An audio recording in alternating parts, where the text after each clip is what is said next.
Bismillahirrahmanirrahim. Assalamualaikum warahmatullahi wabarakatuh. Allahumma lakal hamdu wa ilaikal mustaka wa antal musta'an. La hawla wa la quwata illa billahil aliyil azim.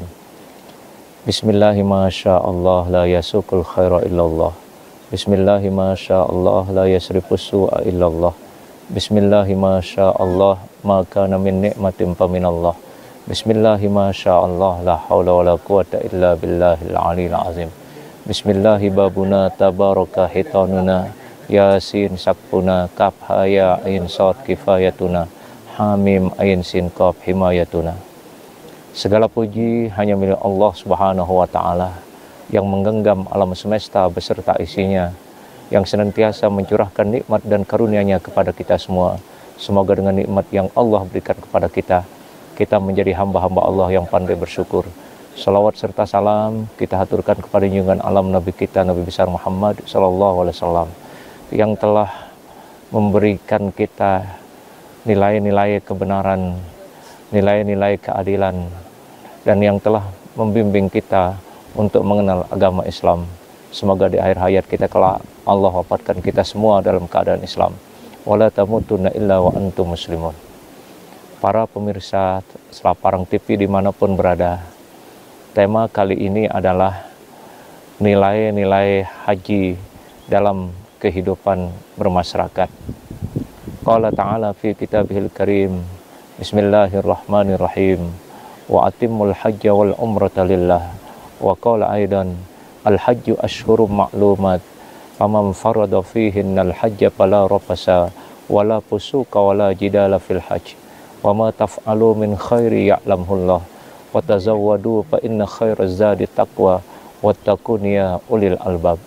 Wa qala an-nabiy sallallahu alaihi wasallam, al hajjul mabrur laisa lahu jazaa'u ilal jannah. Wa qala aidan al hajju arafah, atau kama qala an-nabiy sallallahu alaihi wasallam. Bulan ini bulan melaksanakan ibadah haji. Banyak umat Islam yang akan pergi menunaikan ibadah haji, dan itulah impian setiap orang muslim supaya bisa menyempurnakan rukun Islam. Dan apa hakikat daripada haji yang kita lakukan?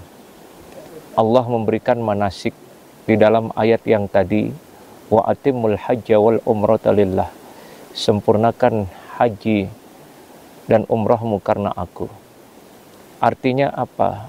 Untuk mendapatkan kesempurnaan dari hakikat haji itu tidak lain yang harus tertanam di dalam jiwa sanubari manusia adalah semata-mata karena Allah. Karena orang yang datang ke Baitullah itu adalah tamunya Allah, tamunya baginda Rasulullah sallallahu alaihi wasallam. Tentu kita harus menjaga adab dan etika sebagai tamu, karena yang mengundang kita adalah Allah, sang pemilik alam semesta ini. Apa etika yang harus kita bawa, yang harus kita pegang, sehingga kita menjadi tamu Allah yang dimuliakan oleh Allah? Ada adab-adab yang kita diberikan oleh Allah. Ada hal-hal yang kita tidak boleh lakukan ketika kita dipanggil oleh Allah untuk melaksanakan ibadah haji. 3 larangan yang dipesan oleh Allah kepada siapapun yang melaksanakan ibadah haji. Yang pertama adalah fala rafasa wala fusuqa wala jidala fil hajj. Yang pertama adalah rafas, berkata yang sia-sia.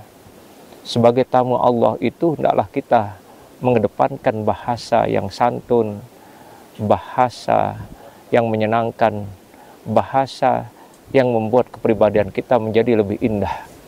Apa bahasa-bahasa yang harus kita ucapkan? Nabi mengatakan, "Man kana yu'minu billahi wal yaumil akhir, falyakul khairan aw liyasmut." Siapa orang yang beriman kepada Allah dan hari kemudian, maka hendaklah dia berkata yang baik. Kalau tidak mampu berkata yang baik, maka diam saja. Perkataan yang baik yang dimaksud di dalam hadis ini adalah zikrullah. Kita berzikir kepada Allah, mengingat Allah. Allah ingatkan kita di dalam Al-Quran, fazkuruni azkurkum washkuruli wala takfurun. Ingatlah aku, niscaya aku akan ingat kalian, dan bersyukurlah, dan jangan sekali-kali mengingkari nikmatku, kata Allah Subhanahu wa Ta'ala. Kita dilarang berkata yang jorok, berkata yang sia-sia. Kenapa?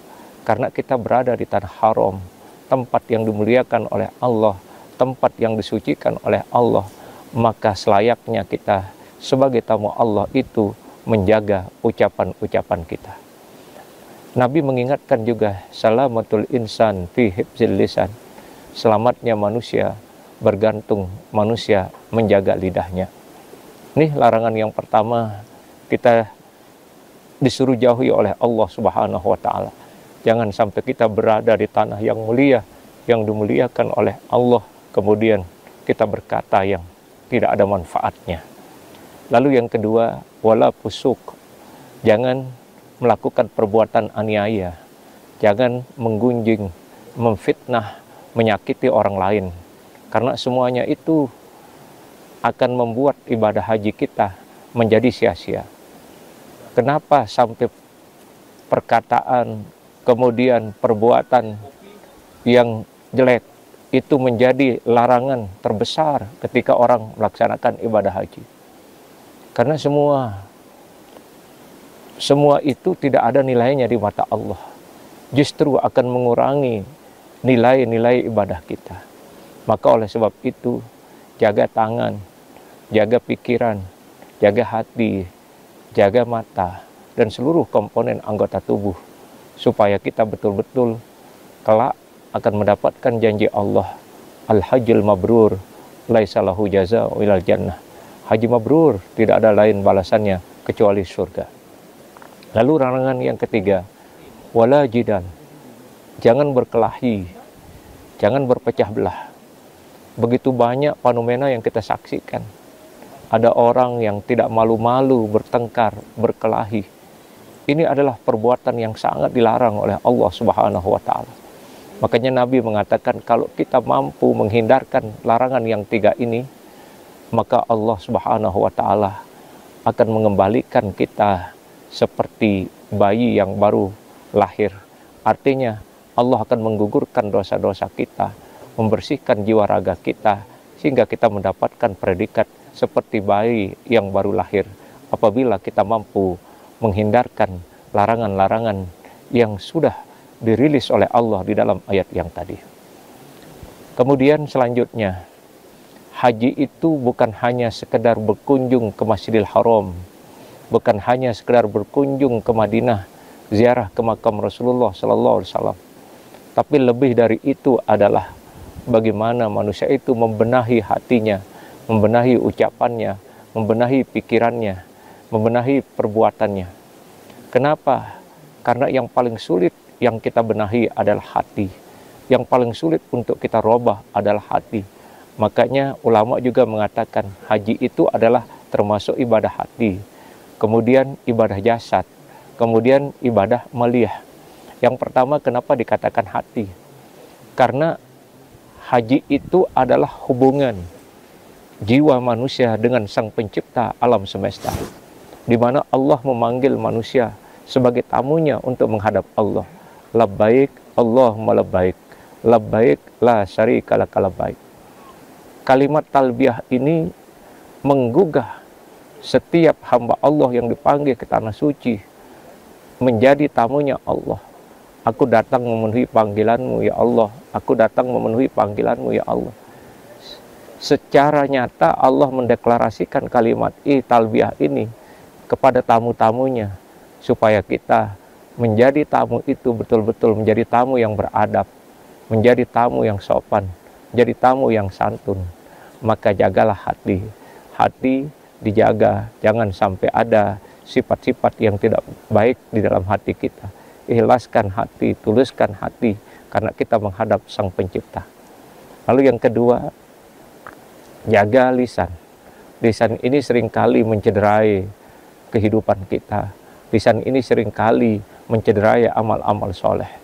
Jaga lisan kita, jangan sampai menyakiti orang lain, jangan sampai berkata yang tidak ada manfaatnya.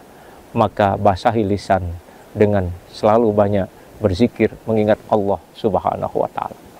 Yang ketiga, jaga perbuatan, karena haji itu akan merubah, membentuk watak yang tadinya tidak baik akan menjadi baik. Itulah hakikat haji itu sendiri.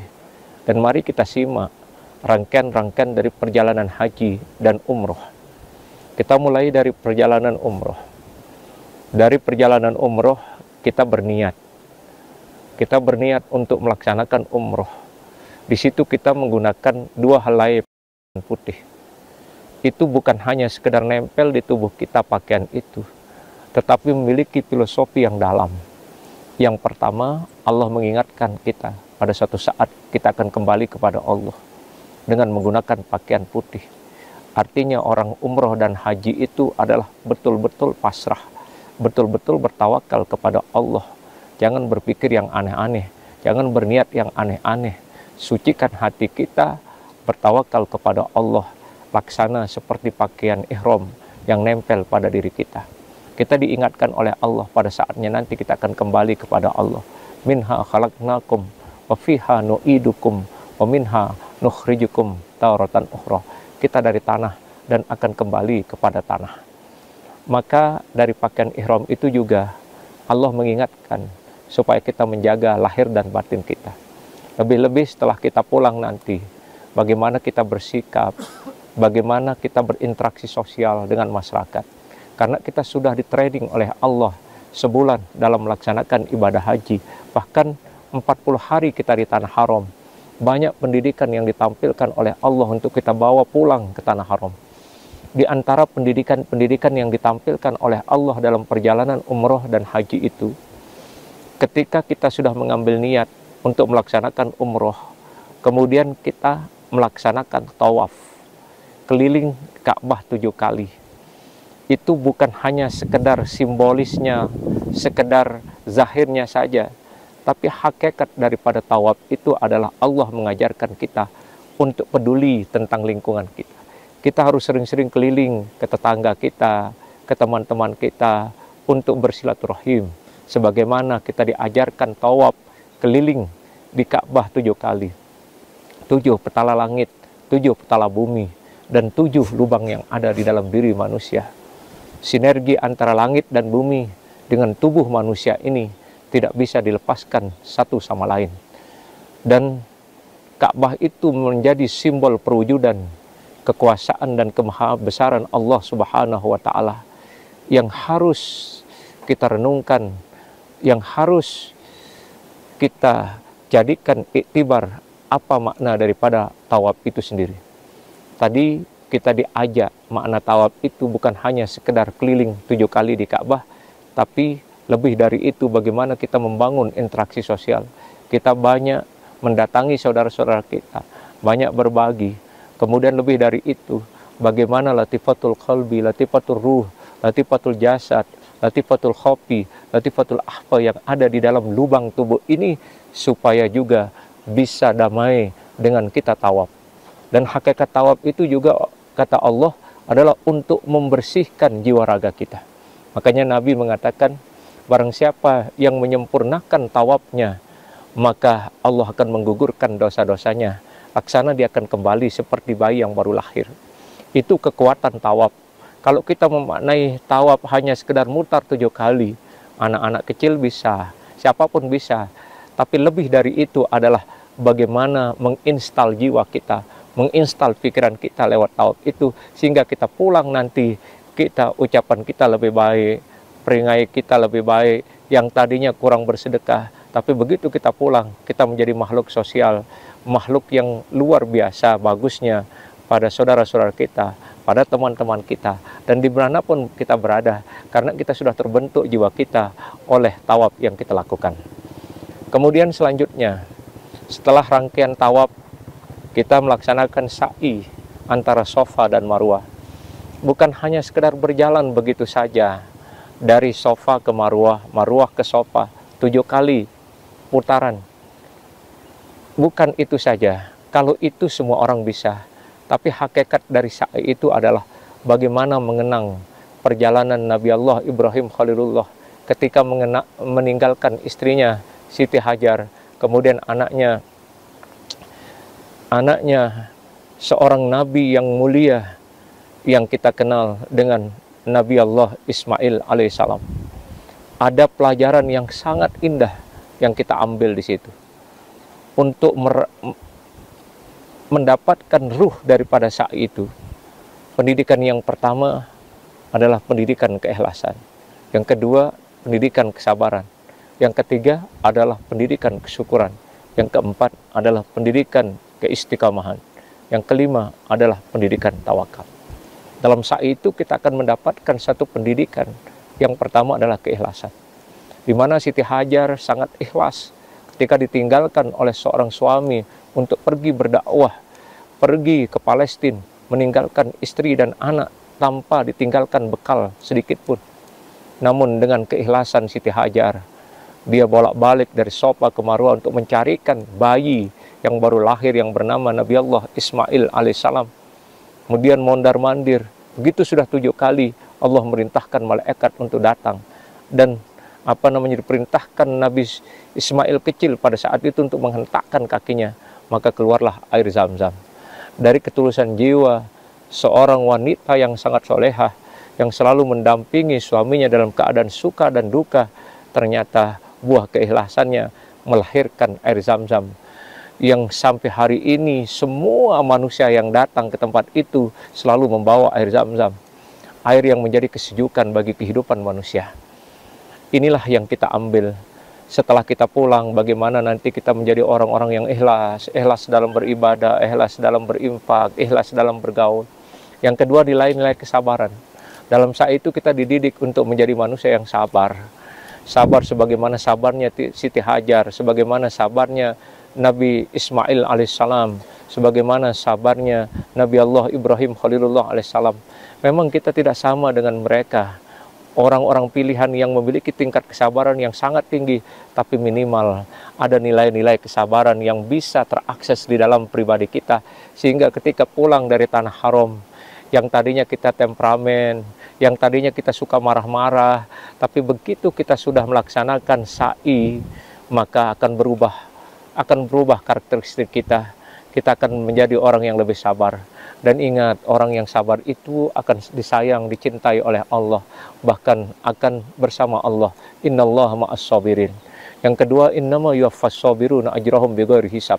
Orang yang sabar itu akan diberikan oleh Allah ganjaran yang tak bisa dihitung besar dan nilai yang diberikan oleh Allah. Kemudian wallahu yuhibbus sabirin, Allah bersama, Allah mencintai orang-orang yang sabar. Kemudian yang ketiga, nilai yang kita ambil dari perjalanan sa'i itu adalah kesyukuran. Allah memberikan nikmat yang terbanyak, semua orang menginginkan untuk bisa ke tanah suci. Namun tidak semua kita mendapatkan panggilan Allah. Nah, bagi orang-orang yang dipanggil oleh Allah, hendaklah dia banyak-banyak bersyukur kepada Allah. Kenapa? Karena itu menjadi impian setiap orang muslim, bisa ke tanah suci di mana dilipat gandakan ibadah kita oleh Allah. Bahkan Nabi mengatakan, jikalau kalian sholat di Masjidil Haram 1 kali, sama halnya kalian sholat 100.000 kali di tempat yang lain. Nabi juga, siapa yang sholat di masjidku, di Masjid Nabawi, sama halnya dia sholat 1000 kali di tempat yang lain. Inilah nilai-nilai yang diberikan oleh Allah, hidangan-hidangan yang diberikan oleh Allah, sehingga semua orang-orang muslim itu kepingin datang ke sana. Makanya yang diberikan nasib oleh Allah, jangan pernah berhenti untuk mengucapkan Alhamdulillah sebanyak-banyaknya, supaya kita menjadi hamba-hamba Allah yang selalu bersyukur atas segala karunia-Nya. Karena Allah mengatakan, sedikit sekali dari hamba-hambaku yang bersyukur, wa qalilum min ibadiyas syakur. Dan Allah juga menambahkan di dalam surat Ibrahim, la in syakartum la azidannakum wa la in kafartum inna azabi lasyadid. Jikalau kalian bersyukur, niscaya nikmatku akan kutambah. Jikalau kalian ingkar, azabku amat pedih. Jadi Allah memberikan nilai-nilai kesyukuran yang begitu besar dalam perjalanan sa'i antara Safa dan Marwah. Maka ambillah itu, dan ketika kita pulang nanti, maka kita termasuk orang-orang yang mampu mengaplikasikan nilai-nilai kesyukuran dalam setiap nikmat yang Allah berikan kepada kita, sehingga nikmat-nikmat itu akan selalu mengiringi perjalanan kita, rahmat akan selalu mengiringi perjalanan kita, keberkahan akan selalu mengiringi perjalanan kita. Kenapa? Karena kita mampu mengambil iktibar dari perjalanan Siti Hajar, Nabi Ismail, Nabi Ibrahim ketika ada di tempat sa'i, Safa dan Marwah. Kemudian selanjutnya adalah nilai keistiqomahan. Kita dididik untuk terus-menerus konsisten dalam beramal. Walau begitu banyak tantangan yang silih berganti mewarnai perjalanan Siti Hajar dan Nabi Ismail waktu kecil, serta Nabi Allah Ibrahim Khalilullah, tapi tetap komitmen di dalam mengabdi kepada Allah, tetap komitmen di dalam beribadah, bersujud kepada Allah Subhanahu wa Ta'ala. Maka kita juga setelah melaksanakan sa'i, jangan sampai meninggalkan ibadah. Sebegitu rajinnya kita sholat di Masjidil Haram, 5 kali sehari semalam terus berada di masjid. Nanti pulang kita harus sama seperti apa yang kita lakukan di Masjidil Haram. Kita bisa menjaga waktu kita di rumah, ke masjid, ke musola. Dan ketika kita banyak membaca Al-Quran di Masjidil Haram, maka di rumah pun juga itu diterapkan. Sehingga juga ketika kita banyak bersilaturahim, bertemu dengan saudara-saudara kita di seluruh belahan bumi itu, maka kita sampai rumah nanti pun akan bisa bergaul dengan siapapun, berinteraksi sosial dengan apapun, walaupun dia berbeda dengan kita, berbeda organisasinya, berbeda sudut pandangnya, berbeda pemikirannya, namun kita tetap bersatu padu. Itulah intisari dari perjalanan sa'i yang kita dapatkan. Kenapa kita bisa mampu mengaplikasikan nilai-nilai istiqomah. Kemudian yang terakhir, tawakal. Yang bisa kita ambil adalah kepasrahan Siti Hajar, Nabi Ismail, Nabi Ibrahim alaihissalam, kepasrahannya, ketundukannya kepada Allah Subhanahu wa Ta'ala. Makanya Allah rubah suasana tempat itu menjadi tempat yang indah sampai hari ini. Dengan berkat ketawakalnya, maka lahirlah negeri Mekah yang begitu aman. Latadkhulunnal masjidal haram insyaallah aminin. Dulunya menjadi qaryah, desa, tapi statusnya naik menjadi al-balad. Kemudian statusnya naik menjadi Ummul Qura, menjadi ibu kota negara sedunia. Ini yang kita ambil dari perjalanan sa'i. Kita lanjut ke perjalanan ibadah haji. Haji itu puncaknya di Arafah. Al-Hajju Arafah. Haji itu di Arafah. Kenapa haji itu di Arafah? Tidak di Masjidil Haram, tidak di depan Ka'bah, atau tidak di Madinah. Di situ ada hal yang ingin Allah perkenalkan buat kita. Makanya disebut dengan wukuf di Padang Arafah. Wukuf itu artinya berhenti, Arafah itu mengenal. Lalu siapa yang kita kenal di situ? Pertama mengenal Allah. Yang kedua mengenal Nabi Muhammad SAW. Yang ketiga mengenal Nabi Ibrahim alaihissalam. Yang keempat mengenal Nabi Adam alaihissalam. Yang kelima mengenal Hawa. Yang keenam mengenal diri sendiri. Yang pertama kita di Padang Arafah itu adalah mengenal Allah. Imam Ali karramallahu wajhah, di dalam banyak kitab tasawuf, beliau mengunggah ungkapannya, man arafa nafsahu faqad arafa rabbahu. Siapa yang kenal dirinya, maka dia kenal Allah. Maka Arafah itu adalah tempat mengenal Allah. Apa buktinya? Ketika baginda Rasulullah berada di tempat itu, beliau mengatakan, menyuruh para sahabat untuk mengucapkan kalimat la ilaha illallah.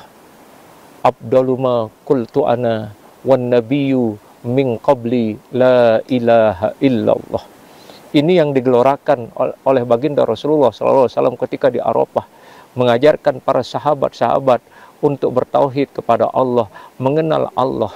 Makanya disitulah kita akan sadar betapa luasnya kebesaran Allah, betapa agungnya Allah ketika berada di tengah-tengah Padang Arafah, dan betapa kecilnya kita ketika di tengah padang yang begitu luas, sejauh mata memandang, kita terasa kecil di tempat itu. Maka disitulah kekuasaan Allah selalu nampak pada hati setiap orang yang mau mengenal Allah Subhanahu wa Ta'ala. Dan Padang Arafah ini adalah sebuah miniatur Padang Mahsyar. Itu ungkapan para ulama. Seperti itulah kira-kira sebaik manusia yang akan berkumpul nanti di Padang Mahsyar. Tentu bukan hanya orang-orang yang beriman akan dikumpulkan di Padang Mahsyar, tapi semua manusia dari sejak Nabi Adam sampai manusia terakhir. Dan Arafah itu menjadi miniatur gambaran kita akan dikumpulkan di Padang Mahsyar. Semua kita sama di situ. Raja harus menggunakan pakaian ihram, menteri menggunakan pakaian ihram, bupati menggunakan pakaian ihram, gubernur menggunakan pakaian ihram, rakyat biasa, semua kita tidak ada perbedaan di situ. hanya yang membedakan kita ketakwaan.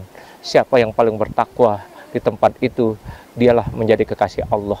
Dan disitulah kita akan mengenal keagungan dan kemahabesaran Allah melalui kalimat la ilaha illallah. Dan kalimat inilah kita disuruh baca ketika kita berada di Arafah, supaya ketundukan hati kita kepada Allah betul-betul mengenal siapa diri kita dan siapa Allah, kita mau kemana, untuk apa, dan bagaimana. Yang kedua, mengenal Nabi Muhammad SAW. Siapa sosok Muhammad? Para ulama tasawuf dari nama beliau, huruf alif, kemudian ha, mim, dal, Ahmad. Kata Ahmad inilah yang populer di langit. Lalu huruf alif ini menggambarkan berdirinya manusia sholat. Huruf ha menggambarkan rukuknya sholat. Huruf mim melambangkan sujudnya sholat. Huruf dal melambangkan duduknya sholat. Maka ketika kita di Arafah mengenal siapa Muhammad, siapa Ahmad itu, dengan nurnya Nabi Muhammad, nurnya Ahmad itu, maka Allah menciptakan alam semesta ini. Dalam kitab Daqaiqul Ahbar dijelaskan, 50.000 tahun sebelum diciptakan alam semesta ini, sebelum diciptakan malaikat-malaikat dan lain sebagainya, itu jauh nurnya Nabi Muhammad dulu diciptakan. Maka kita di Arafah itu mengenal perjuangan Nabi Muhammad SAW yang mengajarkan kita akhlakul karimah, yang mengajarkan kita syariat, yang mengajarkan kita tarekat, yang mengajarkan kita hakikat, yang mengajarkan kita makrifat. Bagaimana beliau, Allah mengumumkan di dalam surat An-Nahl ayat 125, ud'u ila sabili rabbika bil hikmah wal mau'izatil hasanah wajadilhum billati ahsan. Kita mulai mengenal Nabi Muhammad dari ayat ini. Ketika beliau diminta oleh Allah untuk mengajarkan, menerapkan ajaran Islam ini, maka Allah memberikan kurikulum, serulah manusia ke jalan Tuhanmu dengan hikmah, kemudian mau'izatil hasanah, kemudian kalau ada perselisihan, maka berselisihlah dengan cara yang baik, berdebatlah dengan cara yang baik. Ini kita akan menyaksikan bagaimana dakwahnya Rasulullah, mengenal pribadinya. Kemudian dalam ayat lain kita akan mengenal Rasulullah dari ayat yang lain. Fabima rahmatin minallahi linta lahum walau kunta fazzan ghalizal qalbi lam faddu min hawlik fa'fu anhum wastaghfir lahum wasawwirhum fil am fa idza azamta fatawakkal 'ala Allah innallaha yuhibbul mutawakkilin. Dalam ayat ini Allah menggambarkan bagaimana profil baginda Rasulullah SAW, karakteristik baginda Rasul, akhlaknya, kepribadiannya beliau. Pertama, di dalam ayat ini Allah menyebutkan bagaimana kelembutan jiwa beliau, bagaimana lembutnya, halusnya perasaan beliau, sehingga pada suatu ketika disebutkan dalam riwayat ketika beliau berdakwah, tiba-tiba ada seorang pendeta datang, kemudian mengikat leher beliau. Di situ ada Sayyidina Umar radhiyallahu anhu mau mengebas orang ini, tapi Rasulullah mengangkat tangannya, jangan. Itu persoalan masalah hutang piutang, yang sebenarnya hutang itu nanti harus dibayar, tapi orang ini nggak sabaran. Akhirnya Rasulullah merintahkan Sayyidina Umar untuk membayar hutang itu dengan 30 kilo kurma. Nah setelah itu pendeta itu mengatakan, saya baru sadar, karena apa? Saya membaca di kitab Taurat, kitab Injil, bahwa ciri-ciri Nabi Muhammad itu memiliki akhlak yang mulia. Dan sengaja saya lakukan ini supaya mengetahui apakah dia benar Nabi. Ternyata dia adalah seorang Rasul yang memiliki akhlak yang lembut. Bagaimanapun kita mau menyakiti dia, tapi dia tidak membalas. Jadi apa yang dikatakan oleh Allah dalam ayat ini, dan sesuai dengan cerita yang tadi dalam riwayat itu, bahwa betul Rasulullah sesungguhnya manusia yang memiliki kelembutan jiwa. Yang kedua, beliau adalah seorang yang pemaaf. Beliau adalah seorang pemaaf. Walaupun banyak orang yang mau membunuh dia, orang yang menyakiti dia, tapi selalu memberikan maaf. Dan yang ketiga, sifat beliau adalah orang yang selalu mendoakan siapapun, mendoakan semua umatnya, tidak pernah dendam kepada siapapun. Yang keempat, dia selalu bermusyawarah. Walaupun beliau yang terkenal Nabi yang paling cerdas, menurut penelitian orang Barat, bahwa Rasulullah adalah makhluk yang tercerdas di alam semesta, EQ-nya paling hebat. Namun, walaupun dia paling pintar di dunia ini, tapi dia terus mengedepankan musyawarah. Yang terakhir, sifat beliau selalu bertawakal kepada Allah dalam setiap urusan dan dalam setiap perjuangan beliau. Barangkali ini yang menjadi renungan bagi kita, bahwa hakikat haji adalah bagaimana kehidupan kita supaya lebih baik dan kita bisa berinteraksi, menyambung hablum minan nas kita antar sesama menjadi lebih baik, menjadi lebih tulus, menjadi lebih sabar, menjadi lebih istiqomah, dan menjadi lebih tawakal. Artinya apa? Haji itu adalah perjalanan suci untuk kita menjadi hambanya yang akan disucikan oleh Allah. Terima kasih atas segala perhatian. Mohon maaf atas segala kekurangan. Wa ma taufiqi illa billah. Alaihi tawakkaltu wa ilaihi unib. Wallahu waliyut taufiq. Assalamualaikum warahmatullahi wabarakatuh.